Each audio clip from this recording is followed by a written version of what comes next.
Baik, di sini saya mau sekedar berbagi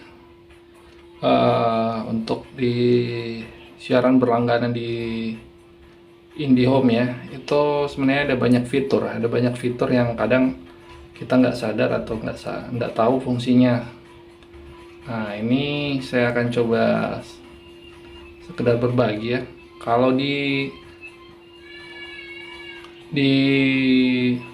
eh, menu pilihan IndiHome ini ada fitur untuk menonton kembali siaran yang sudah lewat sampai seminggu yang lalu masih bisa kita nonton. Nah, di sini saya akan berbagi. Setelah masuk di menu utama seperti ini, kita coba untuk masuk di sini. Ada ini TV on demand ya.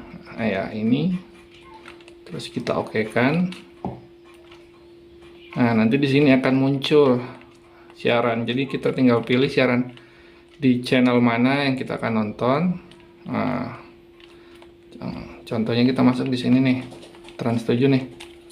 Nah, nanti akan muncul di sini. Di atas tuh eh,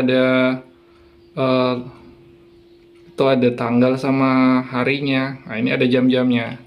Jadi kita tinggal pilih mau yang jam berapa di tanggal berapa untuk geser harinya kiri dan kanan. Ini jadi dia mundur di hari Rabu. Nah, jadi kita bisa nonton di 2 hari yang lalu nih.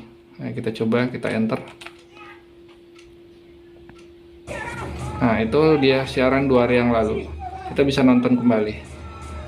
Demikian tipsnya. Semoga bermanfaat. Dan saya akan berbagi juga ada beberapa fitur-fitur yang lain dari IndiHome ini. Eh, Teman-teman bisa subscribe.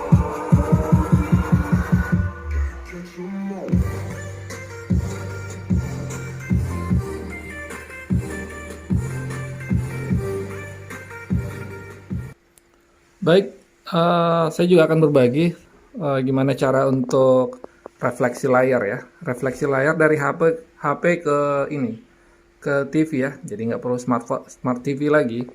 Nah, itu semua ada semua di fitur di IndiHome ya, di layanan TV IndiHome. Nah, bisa mirroring juga.